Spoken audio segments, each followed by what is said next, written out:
Praise the Lord. இந்த November மாதத்தில் 17ஆம் தேதி ஆகிய இந்த ஞாயிற்றுக்கிழமையின் காலை வேளையில் தேவ சமூகத்தில் வந்திருக்கிற ஒவ்வொருவரையும் கர்த்தர் தாமே ஆசீர்வதிப்பாராக.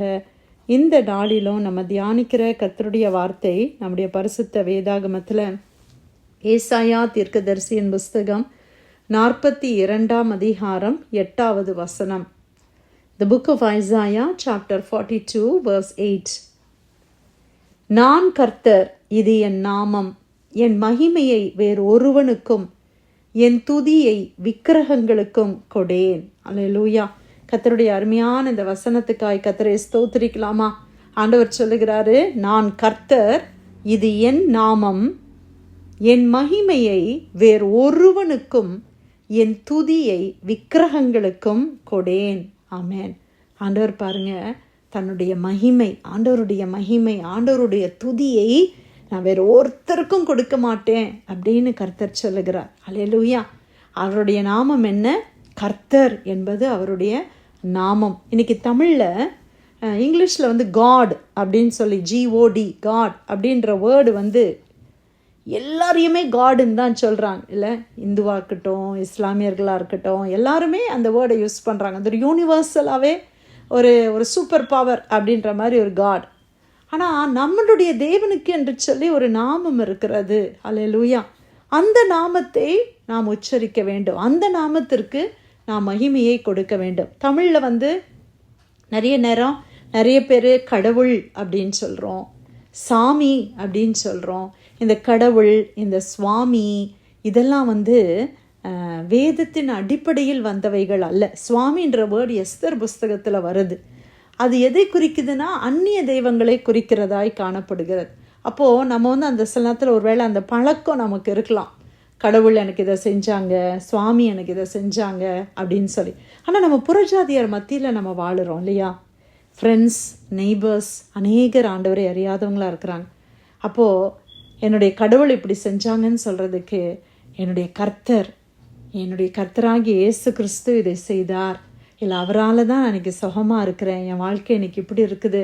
நம்முடைய தேவனுடைய நாமத்தை நாம் உச்சரிப்பது மிக மிக அவசியம். அல்லேலூயா.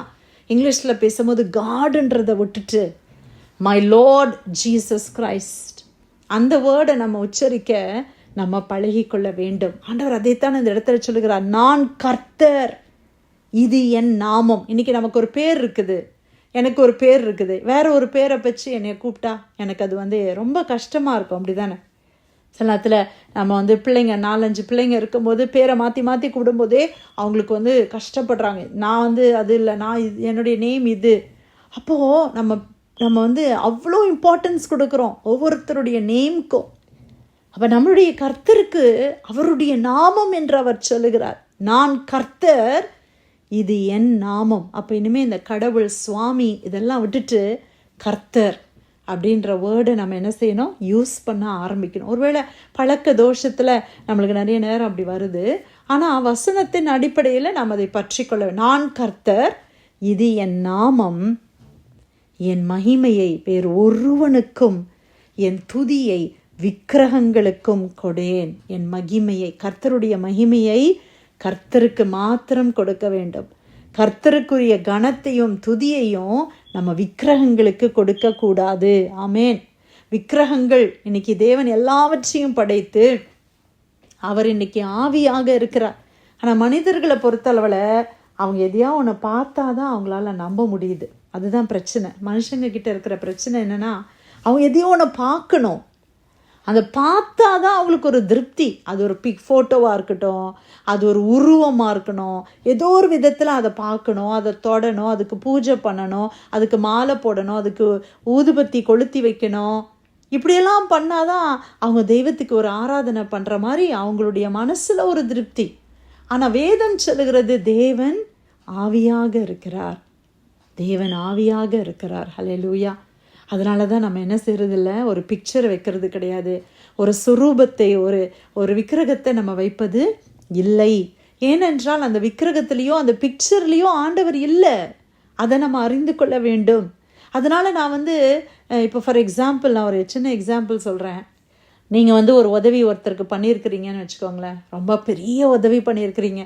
அந்த நபரை நீங்கள் சந்திக்கிற சூழ்நிலையில் அவர் உங்களை விட்டுட்டு பக்கத்தில் இருக்கிற இன்னொருத்தருக்கு போய் நீங்கள் எனக்கு இந்த நேரத்தில் ரொம்ப உதவி பண்ணீங்க சார், ரொம்ப ரொம்ப நன்றி, உங்கள் காலில் விழுந்து நான் நன்றி சொல்கிறேன் அப்படின்னு நீங்கள் பக்கத்தில் தான் நிற்கிறீங்க.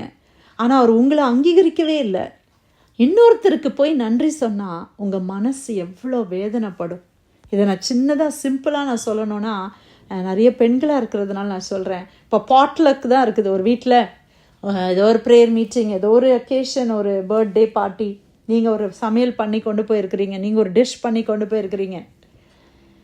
அந்த டிஷ்ஷு நீங்கள் பண்ணதான் இல்லாமல் இன்னொருத்தர் பண்ணதான் நினைத்து பக்கத்தில் இருக்கிறவங்கள பார்த்து நீங்கள் இந்த பர்டிகுலர் டிஷ்ஷு எவ்வளோ நல்லா பண்ணியிருக்கிறீங்க சிஸ்டர், ரொம்ப நல்லா இருந்துச்சு, டேஸ்டியாக இருந்துச்சுன்னு இன்னொருத்தரை போய் அப்ரிஷியேட் பண்ணால் அவங்களுக்கு கோவம் வருமா வராதா? உடனே நீங்கள் என்ன சொல்லுவீங்க? அது நான் பண்ணது அப்படின்னு சொல்லுவோம், அப்படி தானே?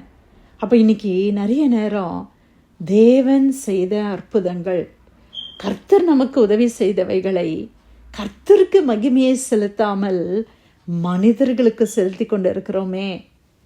விக்கிரகங்களுக்கு போய் முன்னால் நின்று இந்த தெய்வந்தான் என்னை விடுவிச்சுது, இந்த தெய்வத்துக்கிட்ட நான் ஜெபம் பண்ண இதுதான் எனக்கு சுகத்தை கொடுத்துச்சின்னு சொன்னால் தேவனுக்கு எவ்வளோ விசனமாக இருக்கும்ல.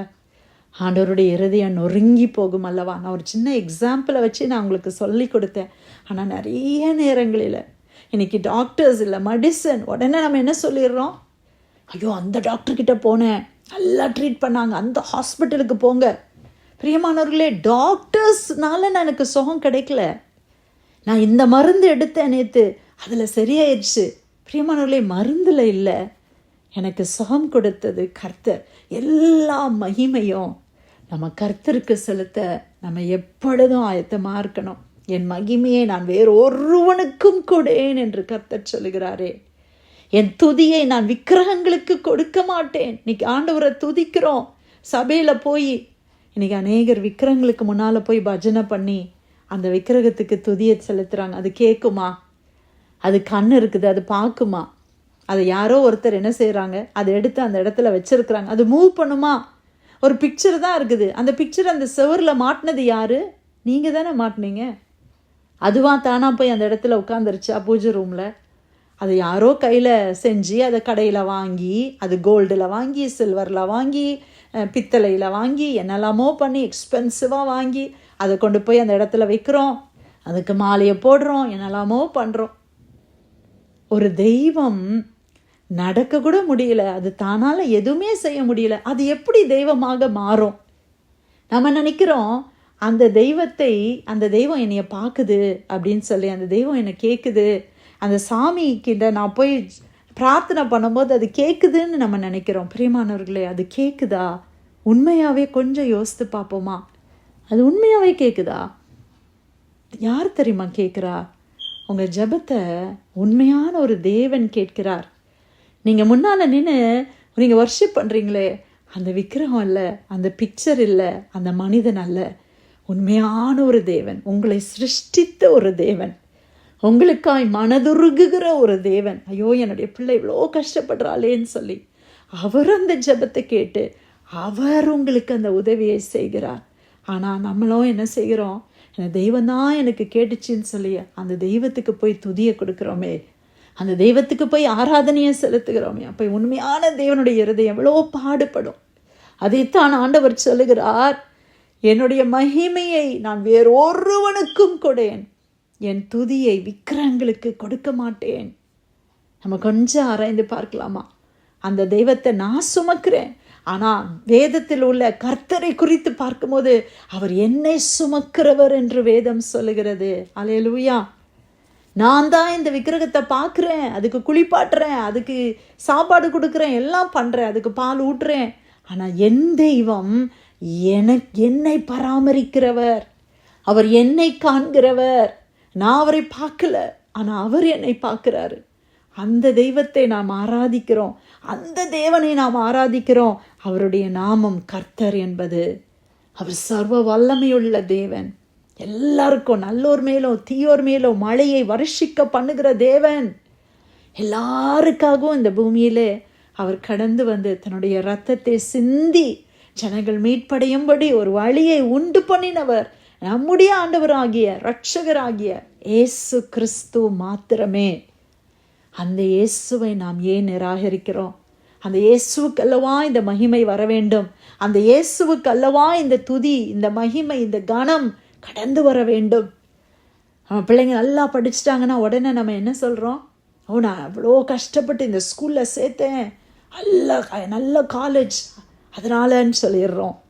அவங்களுடைய எஃபர்ட்ஸ்ன்னு சொல்லிடுறோம். இல்லை பிரியமானவர்களே, எல்லா மகிமையும் தேவனுக்கு உரியது. ஆமேன், அல்லேலூயா.